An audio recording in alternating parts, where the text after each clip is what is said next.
सत्यानारायण कथा पहला अध्याय एक समय नैमी प्राण तीर्थ में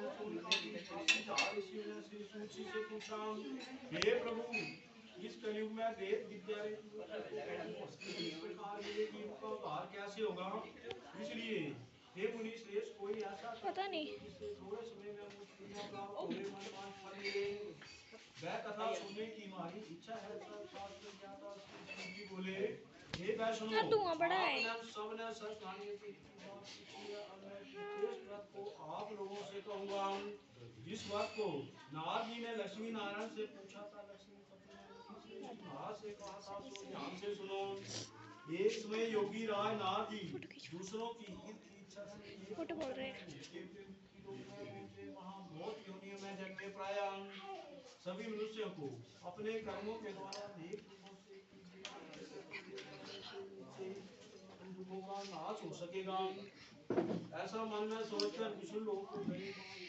चार बुधाओं वाले नारायण जी के हाथों में शंख चक्र गदा कमल थे, वरमाला पहने हुए थे। देखकर स्तुति करने लगे, हे भगवान, आप अत्यंत शक्ति से संपन्न मन तथा वाणी, आपको मेरे पास शक्ति, आपका आदि अंत नहीं, निर्गुण सर्वश्रेष्ठ आदि भक्तों के दुखों को नष्ट करने वाले। मेरा फोटो हो नारद जी से इस प्रकार की स्तुति सुनकर विष्णु भगवान जी बोले, हे मुनि श्रेष्ठ, आपके मन में क्या है? आपका यहाँ किस काम के लिए नाग मुनि बोले, मृत्यु लोक में सब मनुष्य जो अपने योनियों में पैदा हुए अपने अपने कर्मों के द्वारा अनेक प्रकार के दुखों से दुखी हो रहे हैं। हे नाथ, मुझ पर दया रखते हो तो बताइए, मनुष्यों के साथ थोड़े से प्रकरण से कैसे दूर हो सकते हैं? श्री भगवान जी बोले, हे नाथ, मनुष्य की भलाई के लिए तूने बहुत अच्छी बात पूछी है। जिस काम के करने से मनुष्य मोह से छूट जाता है, मैं कहता हूँ सुनो। बहुत पुण्य को देने वाला दोनों में एक बात है। आज मैं प्रेम होकर से कहता हूँ, सत्यानारायण का व्रत अच्छी तरह विधान पूर्ण करके तुरंत ही यहाँ होता है। श्री भगवान के वचन सुनकर मुनि बोले कि उस बात का किसने यह बात किया और किसने यह बात करना चाहिए? करने वाला, धन धान्य को बढ़ाने वाला, सौभाग्य संतान को देने वाला, सब स्थानों पर विजय करने वाला, भक्ति और श्रद्धा के साथ किसी दिन मनुष्य श्री सत्यानारायण के शाम के समय ब्राह्मणों बंधुओं के साथ धर्मपरायण होकर पूजा करे, भक्ति भाव से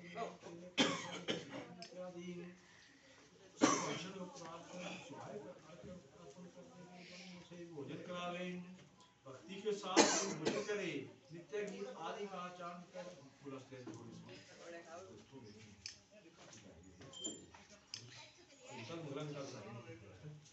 भगवान को स्वर्ण स्वस्थ करे, इस तरह का होती है। विशेष तरह का उपाय है। श्री सत्यानारायण कथा का पहला अध्याय संपूर्ण। हरि ओम नमो। अब दूसरा अध्याय सूजी बोले, हे ऋषियों, जिसने पहले समय में इस बात को किया उसका इतिहास कहता हूँ। ध्यान से एक ब्राह्मण रहता था, वह भूख और प्यास से बेचैन नित्य पृथ्वी पर घूमता था। ब्राह्मणों को करने वाले भगवान ने ब्राह्मण का रूप धरकर उसके पास जाकर आदर से पूछा, हे विप्र, नित्य दुखी पृथ्वी पर क्यों घूमता है? हे ब्राह्मण, यह सब मुझे कहो, मैं सुनना चाहता हूँ। भगवान, यदि आप इसका उपाय जानते हो तो कृपा करके कहो। ब्राह्मण बोला, भगवान मन बात फल देने वाले हैं, इसलिए हे ब्राह्मण, तू उनका पूजन कर, जिसके करने से मनुष्य सब दुखों से ब्राह्मण को सारा बात का विधान बतलाकर पूरे ब्राह्मण का रूप धारण करने वाले सत्यनारायण भगवान अंतर ध्यान हो गए।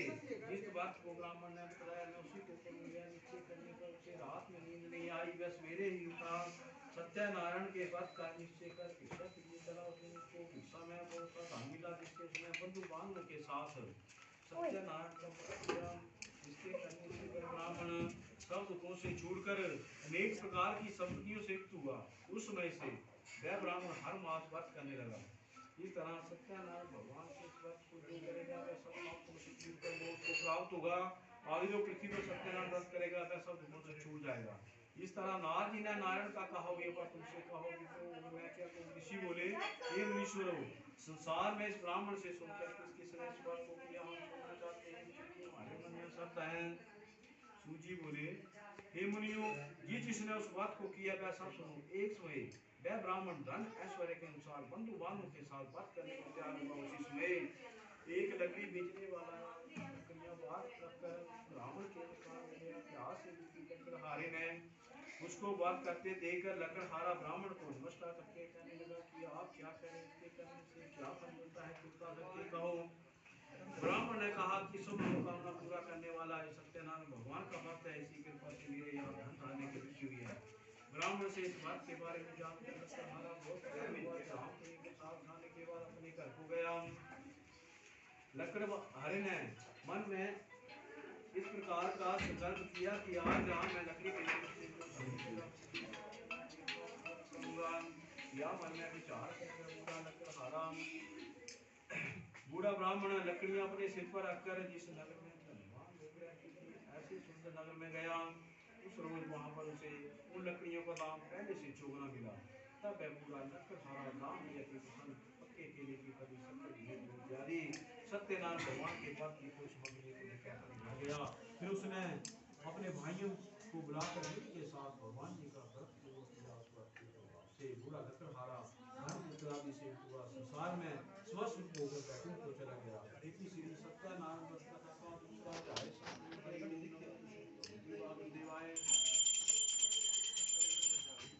और तीसरा अध्याय सूची बोले हे श्रेष्ठ मुनियों, मैं अब आगे की कथा कहता हूँ। मैं उनका मुख नाम का एक राजा था, बुद्धिमान था, सत्य वक्ता और जितेंद्रिय था। प्रतिदिन देव खानों में जाता था, गरीबों को दान देकर उनके कष्ट दूर करता था। उसकी पत्नी कमल के समान मुख वाली सती साध्वी थी। भद्रशिला नदी के तट पर उन दोनों ने सत्यनारायण देव का व्रत किया। उसमें मैं वहाँ एक साधु वैश्य आया, उसके पास व्यापार के लिए गोसा धान था। नाव के किनारे राजा के पास गया। राजा को बात करते देखकर विनय के साथ पूछने लगा, हे राजन, भक्ति उच्च से आप क्या करें, मेरे सुनने की इच्छा है, आप मुझे बताइए। राजा बोला, हे साधु, अपने बालों के साथ पुत्रादि की प्राप्ति के लिए महाशक्तिमान सत्यनारायण भगवान का व्रत किया जा रहा हूँ। राजा के वचन सुनकर साधु बोला, हे राजन, मुझसे इसका सब विधान कहो, मैं भी आपके कथन अनुसार करूंगा। मेरे भी कोई संतान नहीं है, कोई निश्चय हुआ। राजा से सब विधान सुनकर व्यापार से के साथ गया। साधु ने अपनी स्त्री से संतान देने वाले उस वर्ष का समाचार सुनाया और कहा कि जब मेरी संतान होगी तब मैं इस व्रत को करूंगा। साधु ने ऐसे वचन अपनी स्त्री लीलावती को कहे। एक दिन उसकी स्त्री लीलावती पति के साथ आनंदित हो संसारिक धन में प्रवृत्त होकर सत्यनारायण भगवान की कृपा से गर्भवती हो गई। 10वें महीने में उसके एक सुंदर कन्या का जन्म हुआ। दिनों दिन इस तरह बढ़ने लगी जैसे शुक्र पक्ष तक जन्म होता है। कन्या का नाम कलावती रखा गया। लीलावती ने मीठे शब्दों में अपने पति से कहा कि आपने जो संकल्प किया था कि भगवान का व्रत करूंगा उसे करिए। साधु बोले, इसके विवाह में करूंगा। अपनी पत्नी को आश्वासन दिया। हुई। साधु ने जब नगर में सखियों के साथ अपनी पुत्री को देखा तो तुरंत ही दूर बुलाकर कहा कि पुत्री के वास्ते कुछ शो के बन लेकर आओ।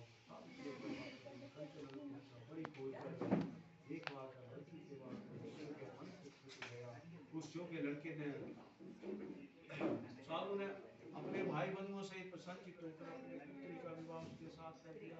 दुर्भाग्य से विवाह के समय भी उस बात को करना भूल गया। तब भगवान जी क्रोधित हो गए, श्राप दिया, तुम्हें दुख प्राप्त होगा। अपने काम में कुछ साधु बनने माता से समुद्र के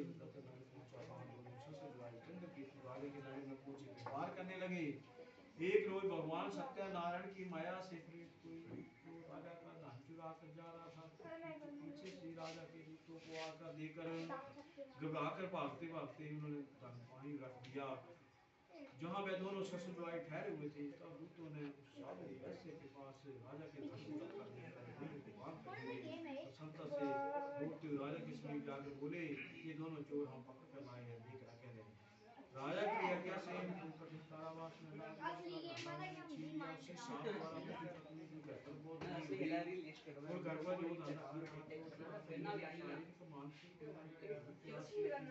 मानसिक की चिंता में भी एक ब्राह्मण के घर गई, वहां उसने सत्यानंद को देखा, कथा सुनी, प्रसाद ग्रहण करा, आपको कराई। माता ने कलावती से कहा, दिन में कहा, तेरे मन में क्या है? कलावती बोली, माता मैंने एक ब्राह्मण के घर सत्यनारायण का व्रत देखा है। सुनने के वचन सुनकर लीलावती भगवान के पूजन की तैयारी करने लगी। लीलावती ने परिवार और बंधुओं से भगवान का पूजन किया, वर मांगा कि मेरे पति भगवान शिवराय को प्रार्थना की कि क्षमा करो। सत्यनारायण भगवान जी इस बात से संतुष्ट हो गए। राजा चंद्रकेतु को स्वप्न में दिखाई दिया, कहा, राजन दोनों बंदी वैश्य को कहते छोड़ दो, सब उनका सब धन पुत्र आदि सब नष्ट कर दिया। राजा का ऐसा वचन सुनकर भगवान जी अंतर ध्यान हुए। प्रातःकाल राजा चंद्रकेतु ने सभा में सुनाया, तीनों बड़े पुत्रों को ऐसे मुक्त कर सभा में बुलाया। मीठे वचनों से बोले, हे महान बाबू, भाभी बस ऐसा कठिन उनको बोल दो होली है मेरे साथ नहीं करनी। ऐसा कहकर राजा ने उनको नहीं उनका जितना किया दोनों वैसे अपने घर को चले गए। इसी तीसरा अध्याय संपूर्ण। चौथा अध्याय सूजी बोले, वैश्य ने मंगलाचार करके यात्रा आरंभ की, अपने नगर को चला। उनके थोड़ी दूर पहुंचने पर दंडी भेषधारी सत्यनारायण से पूछा, हे साधु तेरी नाम क्या है? अभिमानी बन हंसता हुआ बोला, हे दंडी आप क्यों पूछते हो? क्या धन लेने की इच्छा है? मेरी नाम में तो बेल पत्ते भरे हैं। वैसे कठोर वचन सुनकर भगवान ने कहा, तुम्हारा वचन सत्य हो। ऐसा कहकर दंडी वहां से चले गए। कुछ दूर आकर समुद्र के किनारे बैठ गए। दंडी के जाने पर वैसे ने करने के बाद नहा में बेल पत्ते आदि देकर मूर्छित होकर जमीन पर गिर पड़ा। फिर मूर्छा खुलने पर बहुत शोक करने लगा। तब उसका दामाद बोला कि शोक न करें, दंडी का सलाम उनके शरण में चलना चाहिए, तभी हमारी मनोकामना पूरी होगी। दामाद के वचन सुनकर वह दंडी के पास बोला कि मैंने जो आपसे सत्य वचन कहे थे उसको क्षमा करो। ऐसा कहकर वहां से लगा। तो दंडी भगवान बोले, हे बड़ी पुत्र, मेरी आज्ञा से बार बार तुम्हें दुख प्राप्त हुआ तो मेरे पूरे से साधु बोला, हे भगवान आपकी माया से मोहित ब्रह्मा आदि आपके बुरे जान सकते, मैं ज्ञानी कैसे जान सकता हूँ? मैं आपकी पूजा करूंगा, मेरी रक्षा करूं, पहले के समान उसका मैं धन भर दूं। उनके भक्तों के वचन सुनकर भगवान भी प्रसन्न हो गए। उसकी इच्छा अनुसार बातें करकर ध्यान हो गए। नाव पर आकर देखा कि नाव धन से भरपूर है। फिर वह भगवान सत्यदेव का पूजन कर साथ में से अपने नगर को चला, अपने नगर के निकट पहुंचा। तब दूत को घर भेजा। दूत ने साधु के घर जाकर उसकी स्त्री को नमस्कार करा। साधु अपने दामाद सहित इस नगर के समीप आ गए। ऐसा वचन सुनकर सती ने बड़े हास के साथ सत्यदेव का पूजन किया। पूजन कर पुत्री से कहा, मैं अपने पति के दर्शन को जाती थी, कार्य पूर्ण करके शीघ्र आना। माता के वचन सुनकर कलावती प्रसाद छोड़कर पति के पास गई। प्रसाद के कारण सत्यदेव ने रुष्ट होकर उसके पति को नाव से पानी में डुबो दिया। कलावती अपने पति को न देखकर उतरी जमीन पर गिर पड़ी। इस तरह लोका को डूबा हुआ कन्या को उठा देकर साधु दुखित हो बोला, हे प्रभु, मुझसे मेरे परिवार से जो मनुष्य क्षमा कर। उसके दीन वचन सुनकर सत्यदेव प्रसन्न हुए। काशवाणी हे साधु, तेरी कन्या मेरे प्रसाद को छोड़कर आई से हुआ है। यदि वह जाकर प्रसाद खाकर उसका पति उससे मिलेगा। ऐसा सुनकर कलावती ने प्रसाद खाया। पूछना आकर अपने पति के दर्शन किए। वैसे परिवार के सब लोग प्रसन्न हुए। साधु ने मानो से सत्यदेव का भी पूर्ण किया। उसने जिसे हर पूर्णिमा से सत्यनारायण को चला गया। अब पांचवा अध्याय सूजी बोले, हे ऋषियों, मैं और भी कथा कहता हूँ, सुनो। प्रजापाल में नाम का एक राजा था। उसने भी भगवान का प्रसाद त्याग करे बहुत दुख पाया। एक समय वन में जाकर पशुओं को मारकर वर के किया। उसने भक्ति भाव से ग्वालों को बालों से सत्यनारायण का पूजन करते देखा। राजा देखकर अभिमान बस ना वहां गया, न नमस्कार किए। जब ग्वालों ने भगवान का प्रसाद के सामने रखा तो प्रसाद को त्याग कर अपनी को चला। वहां उसने अपना सब कुछ नष्ट पाया। तो वह जान गया कि सब कुछ भगवान ने किया था। विश्वास कर प्रसाद गया कृपा से जैसा था वैसा हो गया तथा सुख होकर मरने पर स्वर्ग को गया। प्राप्ति होगी। निर्धन धनी होता है, बंदी बंधन से मुक्त होता है, संतानहीनों को संतान प्राप्त होती है, सब लोग अंत में वैकुंठ धाम में जाता है। जिन्होंने पहले इस बात को किया,